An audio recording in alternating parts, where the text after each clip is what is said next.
दोस्तों इस वीडियो में शशांक सखा जी की एक वीडियो क्लिप आपके साथ शेयर कर रहा हूं, जिसमें उन्होंने आइडिया शेयर किए हैं कि आखिरकार किसान किस तरह से जीत सकते हैं, क्या गलतियां हो रही हैं किसानों से, या फिर कौन सा ऐसा तरीका है जो शायद अपनाया नहीं जा रहा है।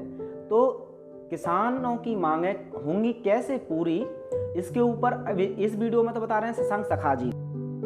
गुड इवनिंग दोस्तों, अभी आप लोगों के बीच आज जो आया हूँ तो किसान आंदोलन के मुद्दे पे थोड़ी सी कुछ बात लेके आया हूँ।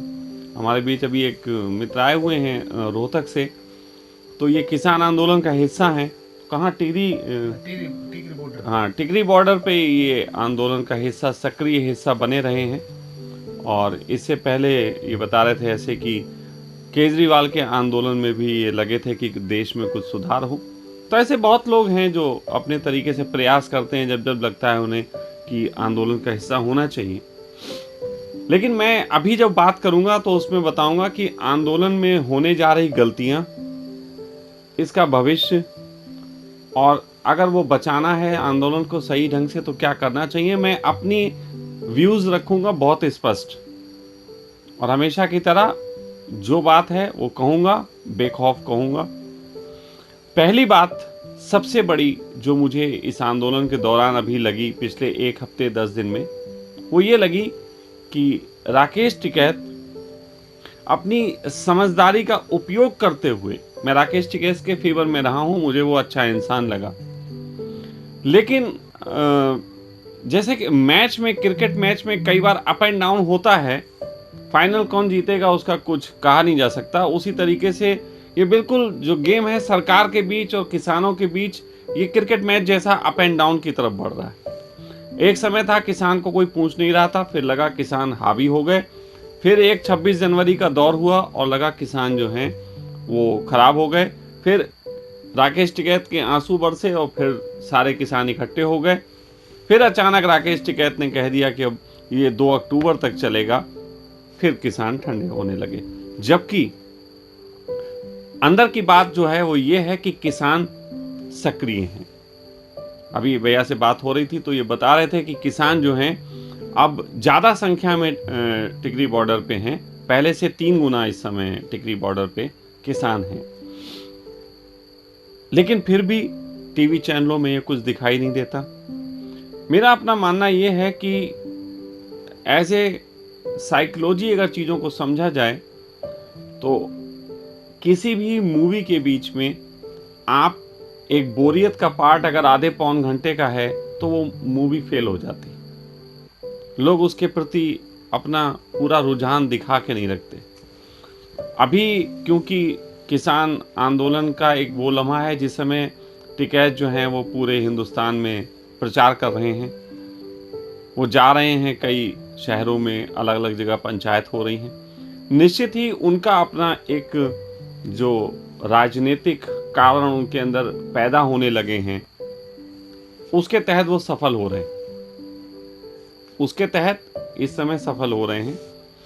लेकिन ये आंदोलन अगर राजनीतिक आंदोलन की तरफ बढ़ गया तो मैं आपको बता दूं कि ये आंदोलन फेल हो जाएगा। जीत के भी हारना जिसको कहते हैं कि सेंचुरी बनाई और मैच हार गए, वो वाली स्थिति होने वाली।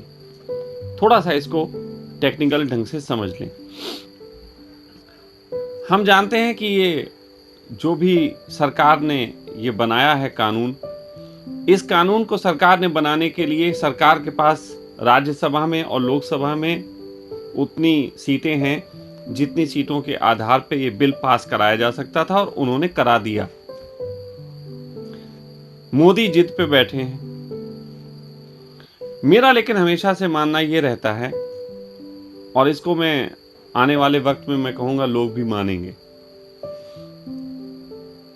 मोदी हो चाहे कांग्रेस हो चाहे केजरीवाल हो, इस समय 3 ही पार्टियों की बात होगी।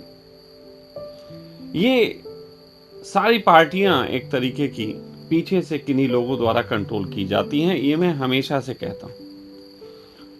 अब जब से ईवीएम आई है तब से कंट्रोल करना बहुत इजी हो गया है, क्योंकि ईवीएम हाथ में है।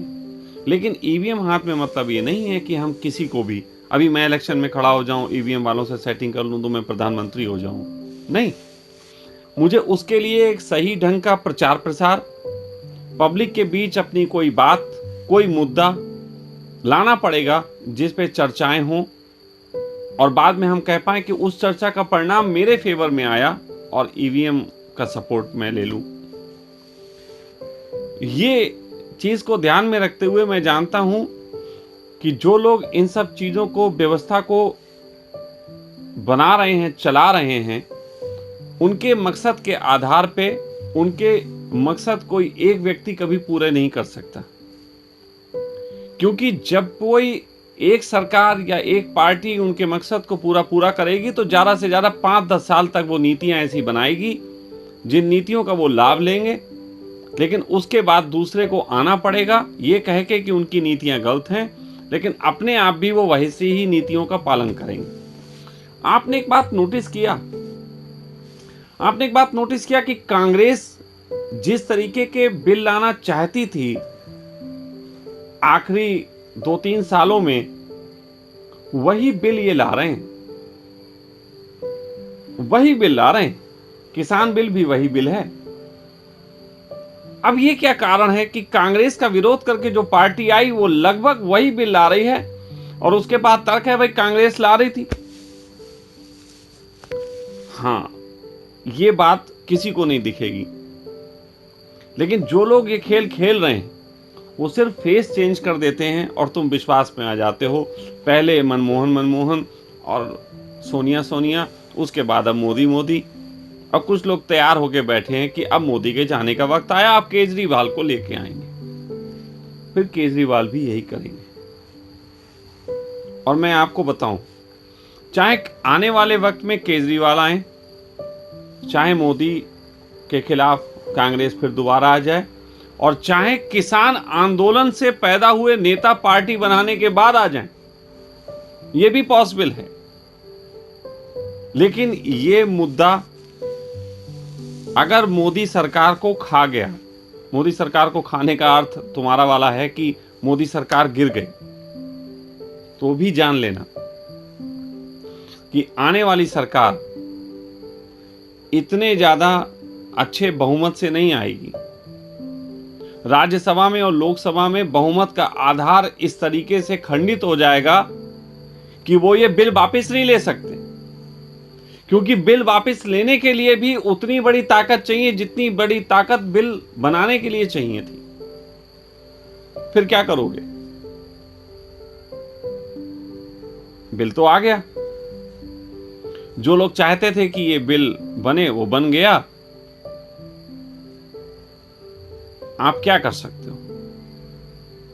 आप न्यूनतम समर्थन मूल्य की लड़ाई लड़ लोगे। आपको मालूम है ये बड़ा चमत्कारिक खेल एक होने वाला है आने वाले समय में। कोई कंपनी आगे आके न्यूनतम समर्थन मूल्य को खुद घोषित कर देगी। किलो हम देते हैं, इस समय 1975 रुपए रेट है अगर धान का, तो आने वाली कंपनी कहते कि हम 2200 देते हैं, हमसे ले लो। तुम कहोगे ये तो बढ़िया है, सरकार से भी अच्छा रेट देने वाली आ गई। और पब्लिक की तो एक हालत है, देशभक्ति की बातें कितनी हो, लेकिन चाइना का मोबाइल अगर सस्ता है तो लेना वही है। तो उस कंडीशन में अगर 2200 वो रेट दे देगी तो लोग देंगे कि नहीं देंगे? लोग कहेंगे बढ़िया है। लेकिन 2200 में जब देगी तो तुमसे 2400, 2800, 3000, 4000, 6000 वसूलेगी। ऐसे तो कभी को 1975 भी रेट नहीं था, फिर 1975 हुआ ना। तो तुम अगर समझते हो कि ये लड़ाई वैसी होने जा रही है जो किसानों को लाभ मिल जाए, तो मैं आपको अभी तक की गारंटी दे सकता हूं कि नहीं मिलेगा। किसानों को वो लाभ नहीं मिलेगा जिस लाभ के लिए वो लड़ाई लड़ रहे हैं। न्यूनतम समर्थन मूल्य कंपनियां भी दे देंगी आपको, लेकिन फाइनली वो आपको ही ठगेंगी। और सारी लड़ाई का जो केंद्र है वो न्यूनतम समर्थन मूल्य होता जा रहा है, जबकि सही में न्यूनतम समर्थन मूल्य इसकी लड़ाई का केंद्र नहीं। ये बड़े गजब की बात है। इस लड़ाई का केंद्र जो है वो किसानों को गुलाम बनाना है। इसको समझो, किसानों को गुलाम बनाना इस लड़ाई का केंद्र है। ये जो बिल आया है, फाइनली ऐसी स्थितियां पैदा कर दी जाएंगी कि किसान ही गुलाम बने। ये खेतियां जो हैं वो गिरवी रख के अपने तरीके से कॉन्ट्रैक्ट फार्मिंग जो है वो है खतरनाक। न्यूनतम समर्थन मूल्य कुछ भी नहीं, जबकि किसान के लिए खुशी की बात है कि आज 1200 रेट 1100 मिलता है तो 2000 मिल जाएगा, 2200 हमें से अच्छी क्या बात। लेकिन मार्केट में जो मजदूर आज 500 में मिलता है वो 1000 में होने वाला है। बात आ गई, वहीं की वहीं आएगी। मेरे पिताजी मुझसे कभी को कहा करते थे कि हमारे जमाने में 1 रुपए में देसी घी आता था। तो मैंने उनसे कहा कि अच्छा जमाना था। लोग कहेंगे आज 500 में आता है। तो मैंने उनसे कहा कि पिताजी आप मुझे 1 रुपया दो और 500 रुपए में आज जो रेट है मैं आपको 1 किलो घी भी ला के दूंगा और 300 रुपए भी दूंगा। आप मुझे 1 रुपया दे दो। उन्होंने जेब से निकाला, बोले लो 1 रुपया ला के दो। मैंने कहा ये वाला नहीं, चांदी वाला दो, बड़ा वाला, बड़ा वाला चांदी वाला। क्योंकि बड़ा वाला चांदी वाला सिक्का चलता था जब 1 रुपए में घी होता था। आज घी 500 को हो गया। किसान को फायदा है कहीं? मैं आपसे पूछता हूं, किसानों को फायदा है? आप बताओ, फायदा है? आज घर के सारे लोग कमाने लगे हैं तो घर के खर्चे पूरे नहीं होते। पहले एक आदमी कमाता था और 12 बच्चे पाल लेता था। ये तुम्हारे चारों तरफ, जैसे कहते हैं कि पहले मटके में जितना पानी था एक छेद था, जाता इतना था, निकलता एक छेद से था। 12 बच्चे होते थे, वो छोटे छोटे छेद समझ लो। आज लोगों के 12 बच्चे नहीं होते फिर भी खर्चा चलाना मुश्किल पड़ जाता है। कहने को तो आज लोगों की 1-1 लाख रुपए सैलरी हो गई। लेकिन आप गौर करो, इन्होंने तुम्हारे मटके में छेद बढ़ा दिए। मोबाइल के खर्चों का एक छेद है, डिश टीवी के खर्चे का एक छेद है, अच्छी जैकेट का, ब्रांडेड घड़ियों का एक छेद है, लग्जरियस लाइफ का एक छेद है, खूबसूरत लड़की से बातें करना और उसके पीछे भागना मोटरसाइकिल पे और अच्छी मोटरसाइकिल का एक छेद है। फिर थोड़ा आगे बढ़ो तो कारें अच्छी खरीदने का एक छेद है। और हर चीजें, जो चीजें तुम्हें अवेलेबल करानी है उसके लिए लोन। मैं आज भी वही बात पे सहमत हूं। मेरी बात सुनने वालों को अगर बुद्धि है तो समझ लें, एक महाजन पूरे गांव को कर्जदार बना के उसका मालिक हो जाता था। जमींदारी प्रथा थी, बदली नहीं है, बस वो महाजन इतना बड़ा हो गया है कि आज उसको बिजनेसमैन कहते हैं और वो वर्ल्ड वाइड बिजनेस कर रहे हैं। लोन का खेल है, इसके अतिरिक्त कोई खेल नहीं है।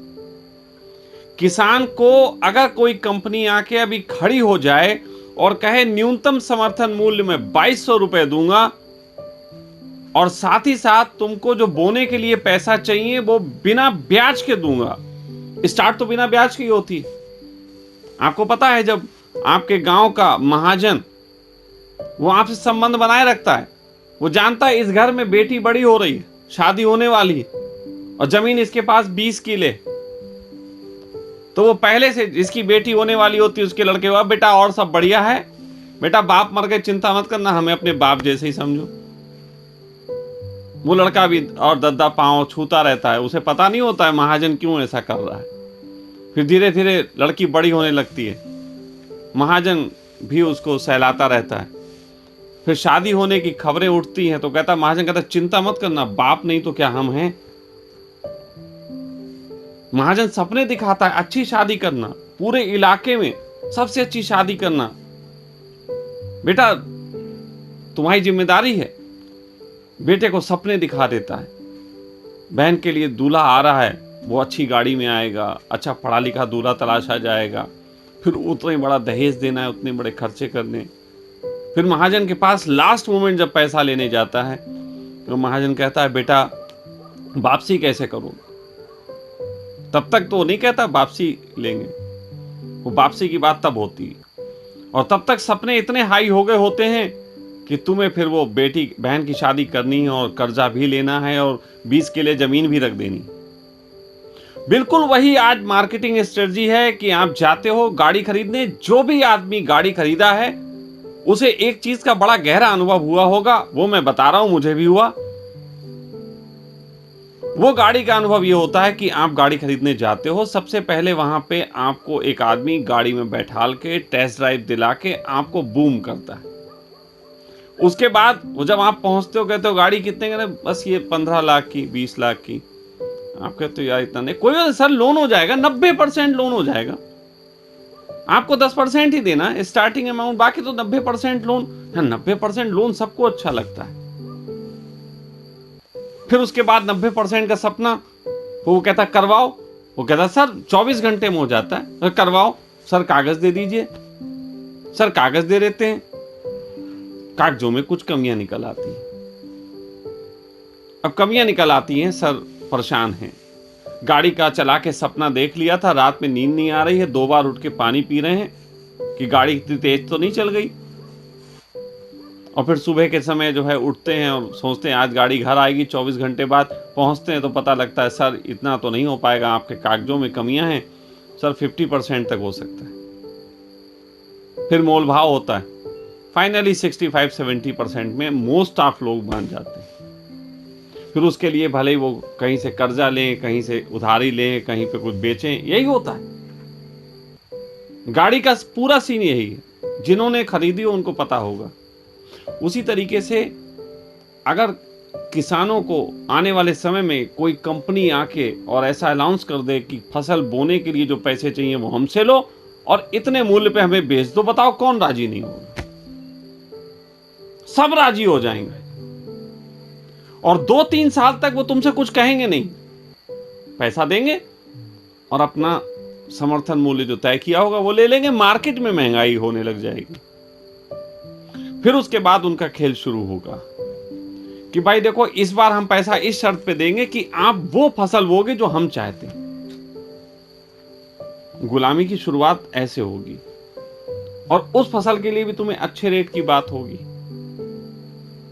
तुम कहोगे यार ये तो फायदे का सौदा है, फिर तुम लगाओगे। फिर आपको पता नहीं है, अब तो बरसात जहां मर्जी हो जितनी कराई जा सकती इसकी व्यवस्था है।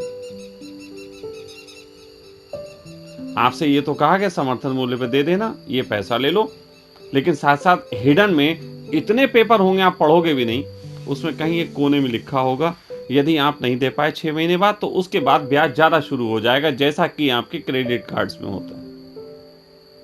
और फिर अचानक यही कंपनियां बारिशें करवाएंगी, यही कंपनियां कारण पैदा करेंगी कि तुम फसलें ना कर पाओ, और 1 साल अगर तुम नहीं कर पाए तो तुम्हारी क्या हालत होगी तुम आज सोच भी नहीं सकते। गुलामी की तरफ बढ़ रहे हो तुम, और ये सारे आंदोलन का केंद्र न्यूनतम समर्थन मूल्य पे चर्चा पे लाके रोक दिया जा रहा है। न्यूनतम समर्थन मूल्य हो जाएगा मैं कह रहा हूं, लेकिन तुम क्या जीते? न्यूनतम समर्थन मूल्य से तुम जीत गए? बिल्कुल नहीं। अब दूसरी बात मैं ये कहना चाह रहा हूं, जैसे भैया कह रहे थे कि आंदोलन का फिर क्या किया जाए। अब मुद्दा इनका यही है कि आंदोलन में फिर ऐसा क्या किया जाए। मैं आपसे सिर्फ एक बात कहना चाहता हूं, आंदोलन को हिंसक बनाने के लिए तो मैं अभी राजी नहीं, बिल्कुल हिंसक मत बनाओ, लेकिन अहिंसा भी तो कई तरीके की हिंसा होती है। जैसे कि रोड के किनारे अहिंसक रूप से बैठ जाना और लोगों की जो वाहन ना निकलना वो भी हिंसा है, लेकिन ये जायज हिंसा है ना। जायज हिंसा तो कर सकते हैं, तो मैं जायज हिंसा बता रहा हूं आज। जायज हिंसा कौन कौन सी है जिसको पब्लिक को करना पड़ेगा, तब जाके एक सही ढंग का समझौता होगा। जो लोग इस पूरी दुनिया पे कब्जा कर रहे हैं और इन नेताओं को भी जो चलाते हैं और पब्लिक के ऊपर जिनकी गिद्धों की तरह निगाह है, वो तुम्हें गुलाम बनाने के लिए जिन चीजों का शिकंजा तुम पे दबा रहे हैं, उनको अगर समझ लो और उन पे तुम चोट कर दो, तो तुम समझ लो बहुत सही जगह चोट किए। जैसे मधुमक्खी के छत्ते पे अगर सही से ईंटा ना मारी जाए तो मधुमक्खी भागती नहीं, सही जगह चोट करनी पड़ती। केवल ईंटा मार देने से कुछ नहीं हुआ। कई बार हमने भी ऐसा किया, बचपन में ईंटा मार भी दी, उससे कुछ हुआ नहीं, मुझे लगा खूब सारी उड़ेंगी देखेंगे, लेकिन सही चोट नहीं थी। सरकार की पूरी आमदनी के जो स्रोत हैं, ये वही स्रोत हैं जो स्रोत वो लोगों ने पैदा करवाए हैं। आप समझो, इस समय देश में जितनी सड़कें बनी हुई हैं, इन सभी सड़कों के बनने के लिए कई लाख करोड़ रुपए का लोन है, जिसको वसूलने के लिए टोल टैक्स लिया जाता है। आप अपने किसान मुद्दों में टोल टैक्स का मुद्दा शामिल करो। कई लोग कहेंगे हमने कर लिया, कहेंगे नहीं, बड़े रूप में शामिल करो। आपके आंदोलन का आधार, आपके आंदोलन की जो जगह है, वो टोल टैक्स होना चाहिए। टोल टैक्स जहां पे लिया जाता है, आप वहां पे आंदोलन करो। और जितने गाड़ी वाले निकले, केवल किसान ही नहीं, जितने गाड़ी वाले निकले, कोई भी टोल टैक्स किसी से वसूला नहीं जाएगा। इस बात के लिए आंदोलन पे जोर मारो। दूसरा, इनकम टैक्स वसूलने पे सरकार का बहुत जोर है। इनकम टैक्स ऑफिस के बाहर धरना प्रदर्शन दो। इनकम टैक्स को इस तरीके से घेरो कि वहां काम न चलने दो। इनकम टैक्स किसी से लिया जाए तो उसके समर्थन में बैठो। इनकम टैक्स पे चोट मारो, बैंकों के काम पे चोट मारो।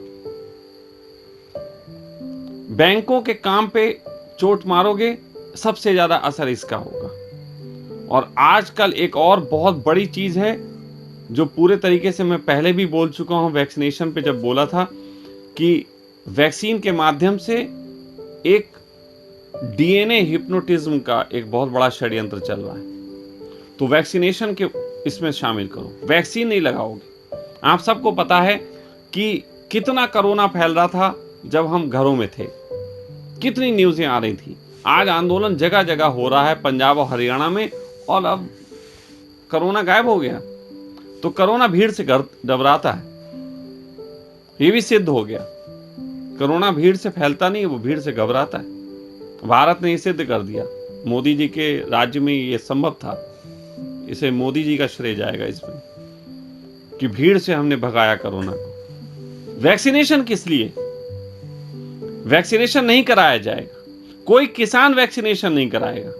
बहुत थोड़े से मुट्ठी भर लोग बोलते हैं कि हम वैक्सीनेशन नहीं कराएंगे, तो इससे कुछ होगा नहीं। अगर मैं ये बोलूं कि मैं वैक्सीनेशन नहीं कराऊंगा, इसके लिए मैं साम दाम दंड भेद सब कर लूं और ना लगवाऊं, तो मैं कौन सा जीत गया?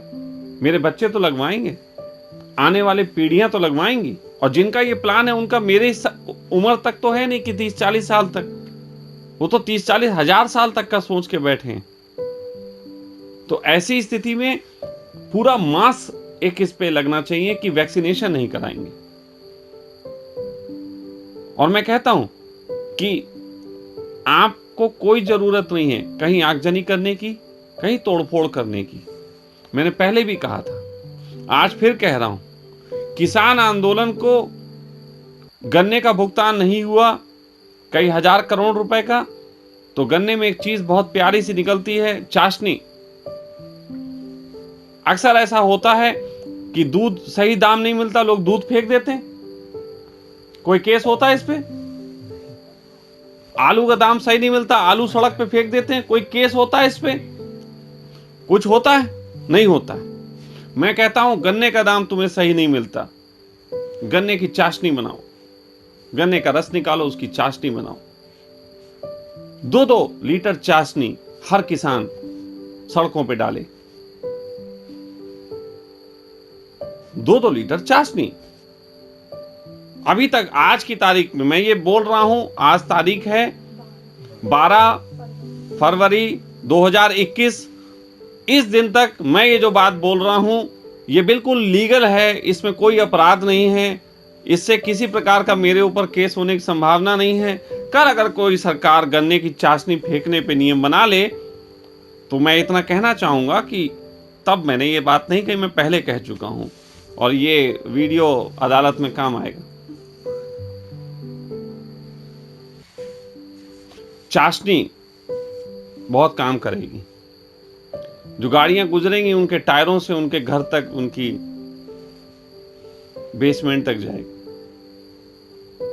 सड़कों पे ये दूर तक फैलेगी, चींटियों को भी तुम्हारे आंदोलन में शामिल करेगी। मक्खियां भी कहेंगी कि आंदोलन वापस करो या फिर ये जो नियम बनाया वापस करो। ये सब भी इसका हिस्सा बनेंगे। अब ये आंदोलन मनुष्यों के बीच की लड़ाई नहीं होनी चाहिए, इसमें जानवर, चींटियां, मधुमक्खियां, इन सबको शामिल होने का वक्त आ गया। क्योंकि ये चींटियां हुई, मक्खियां हुई, ये जो मधुमक्खियां हुई, ये आखिर किसान के पक्ष में हैं, खेतीबाड़ी का हिस्सा हैं। चींटियां जमीन के अंदर तक जाके उपजाऊ भूमि बनाने का काम करती हैं, तो अगर ये आंदोलन में आ जाएंगी तो क्या बुरी बात है? करती है कि नहीं करती? तो मैं ये कह रहा हूं कि इस तरीके की हिंसा करनी चाहिए। ये सॉफ्ट हिंसा है, ये गांधी जी की तरीके की हिंसा है कि मैं चक्कू तुम्हारी तरफ नहीं रखूंगा, मैं चक्कू अपनी तरफ कर लूंगा। आंदोलन को पूरे तरीके से बर्बाद करने की साजिश चल रही है और टिकैत जी ने 2 अक्टूबर की जो डेट दे दी है वो टिकैत से बहुत बड़ी भूल हो गई है। ये 1-2 महीने तक किसान पंचायत करके खुश होंगे कि हमारी राजनीति चमक रही है, लेकिन 1-2 महीने के अंदर किसान ठंडे हो जाएंगे। उसके बाद 5 महीने बाद चुनाव है, फरवरी, मार्च, अप्रैल, मई, जून, जुलाई, अगस्त में इसका रिजल्ट आएगा, बंगाल के चुनाव। फिर सितंबर, अक्टूबर है, 2 महीने गोदी मीडिया के पास। तो अगर बंगाल के चुनाव के रिजल्ट बीजेपी के पक्ष में आ गए तो वहां पे कोई नहीं कहेगा कि राम मंदिर की वजह से जीते, फिर गोदी मीडिया कहेगी कि किसान आंदोलन गलत है। वहां के किसान तो मोदी सरकार से राजी हैं।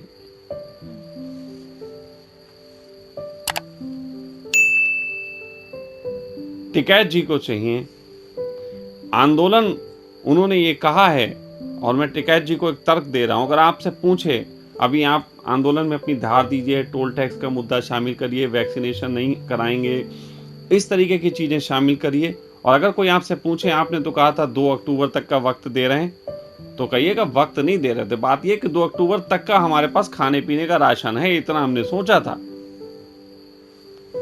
ये तर्क ले लो हमसे, तो तर्कों का ही तो खेल है। चाहे किसी को श्रमजीवी बना दो और चाहे किसी को परजीवी। तो किसानों को बहुत सोचने की जरूरत है। ये केवल बिजनेस का खेल नहीं रह गया। जो लोग तुम्हें गुलाम बनाने को लगे हैं उनके पास धन की कोई कमी नहीं है, टकसालें हैं उनकी। ये बैंक का सारा धन उनका, जितना तुम्हारा धन तुम्हारी जेब में वो भी उनका ही है यार, आपको पता ही नहीं है अभी। आप तो झूठे झूठे कागज के टुकड़े लेके घूम रहे हो जिसपे लिखा है मैं 100 रुपए, 500, 2000 रुपए अदा करने का वचन देता हूं। ये नोट है ही नहीं। ये तो नोट मतलब सिर्फ एक आपको आश्वासन है। कल मोदी जी कह दें कि ये जो गुलाबी वाला नोट है मैं इसके 2000 अदा करने का वचन वापस लेता हूं आज रात 9 बजे से, फिर क्या करोगे? वचन दिया, वचन वापस। सोचो, वचन लिख के दिया था, वापस लिख के नहीं होगा, वापस सिर्फ एक कागज पे लिखा जाएगा। कहना सिर्फ ये चाहता हूं कि वो धन के लिए नहीं कर रहे हैं। ये पूरे आंदोलन का बेस खराब हो रहा है जब ये कहा जा रहा है कि दौलतमंद सिर्फ धन कमाने के लिए कर रहे हैं। धन कमाने का तो खेल ही खत्म हो गया भाई। उनके पास जितना धन है उसके बाद तो उन्हें भगवान होने की चाह है। पूंजीपति जब टॉप पे पहुंच जाता है तो वो भगवान होने की कल्पना करता है। और इसकी हिंदुस्तान में तो बहुत बड़ी मिसाल है, बिरला मंदिर। आपको पता है बिरला कोई भगवान नहीं है, किसी भगवान का नाम बिरला नहीं है, लेकिन बिरला ने मंदिर बनाए और बिरला मंदिर नाम हो गया और वो पूजा जा रहा है। लोग कहते हैं बिरला मंदिर। ये पूंजीपतियों की ये एक्सट्रीम होती। पूंजीपति धन इतना कमा चुके कि उन्हें भगवान होने की चाह है, लेकिन अब उन्हें वो वाला भगवान नहीं होना जो मंदिर में बैठा होता है। अब उन्हें वो वाला भगवान होना होता है जो तुम्हें चलाता है, जो तुम्हारा भविष्य निर्धारण करता है, जो तुम्हारी अच्छे बुरे के बीच अपनी सोच को ऐसे ले आता है कि तुम उसी की सोच में खेलते रहते हो। वो वाला भगवान होना है। अब साइकोलॉजी शामिल है, अब मेटलिजिस्टिक नहीं है भगवान कि केवल 11 रुपए का प्रसाद चढ़वाए, वो गर्दन चढ़वा रहा है। इस आंदोलन को केवल न्यूनतम समर्थन मूल्य के केंद्र में जो लाया जा रहा है, ये बहुत खतरनाक बात है। मैं फिर आपसे कह रहा हूं कि न्यूनतम समर्थन मूल्य सरकार तय भी कर देगी। सपोज दैट सरकार ही तय कर दे और कल से मंडियों को प्राइवेट कर दे, वो प्राइवेट वाले आपको वही मूल्य देंगे, बात वहीं की वहीं है। तो या तो प्राइवेट आश्वासन दे दे या सरकार मंडी भी बेच देगी, जैसे रेलवे बेच दी। सब कुछ तो बिक ही रहा है, मंडियां क्यों नहीं बिक सकती? तो न्यूनतम समर्थन मूल्य की लड़ाई मत लड़ो। आपको लड़ाई लड़नी है तो गुलाम नहीं होना है, इसकी लड़ाई पे जोड़ दो। और गुलाम अगर नहीं होना है तो तुम्हारे मालिक लोग जिस बात से तुम पे कब्जा करते हैं, तुम्हें उसी पे प्रहार करना पड़ेगा। कोई मेरी गर्दन दबाए तो क्या मैं उसे पेट में गुदगुदी करूंगा? गर्दन दबाएगा तो मैं गर्दन छुड़ाऊंगा, तब हुई बराबर की लड़ाई। तो अगर किसानों को दबाया जा रहा है तो जिस चीज से दबाया जा रहा है उसी चीज से तो तुम अपना हाथ छुड़ाओगे। समझो उस बात को। मैं जो कहना चाहता था मैंने कहा। मुझे मालूम है कि इसमें बहुत से प्रश्न उठ सकते हैं, कुछ उठ रहे हो तो बोलें। ये कह रहे हैं कि कानून को होल्ड कर देंगे 1.5 साल के लिए, तो ये क्या? ये तो वही बात है। अगर वो कह रहे हैं 1.5 साल होल्ड कर देंगे तो वो 1.5 साल बाद फिर ये कह देंगे आंदोलन अब लगेगा हल्का पड़ना। मैं तो कह रहा हूं आपसे, ये 2024 तक नहीं जाता। मोदी जी जब तक हैं तब तक ये जाता नहीं। और कहीं धोखे से मोदी जी चले गए इस बीच तो मोटू भाई आएंगे, तो मोटा भाई 100% आ जाएंगे। फिर तो संवेदनाओं की यहां बाढ़ है। और पहले मैंने एक बार ऐसा कहा था किसी वीडियो में, मैंने कहा था मोदी जी की हत्या की साजिश का मुझे शक है कि इस देश में गृह युद्ध छिड़ सकता है मोदी जी की हत्या की साजिश से। लेकिन अब मुझे ये मामला थोड़ा दूसरे तरीके से नजर आता है। कहीं टिकैत की हत्या हो गई तो गृह युद्ध तब भी हो जाएगा। मोदी की हत्या होना तो थोड़ा मुश्किल, क्योंकि उसको कराने के लिए बहुत लंबी प्लानिंग चाहिए। लेकिन एक बराबर में पैरेलल एक नेता खड़ा करके उसको हत्या कर देना, गृह युद्ध तो हो गया। बचाओ अपने आप को गृह युद्धों से, फूट से, गुलाम बनने से। और मेरा मानना है कि युग कोई भी हो, चाहे धार्मिक युग हो, चाहे क्रांतिकारी युग हो, कोई भी युग हो, वहां अपनी आजादी की ही लड़ाई होती है। मैं एक धार्मिक व्यक्ति होने के नाते भी इस तरीके की बातों पे बोलता हूं तो उसका कारण सिर्फ इतना है कि मैं गुलाम नहीं होना चाहता। वो चाहे मन की गुलामी हो, चाहे मेरे तन पे कोई गुलामी करे, चाहे मेरे मस्तिष्क पे कोई गुलामी करे, मैं किसी गुलामी से राजी नहीं हूं। हर गुलामी का मेरा विरोध है और वो मेरे करने का अधिकार है।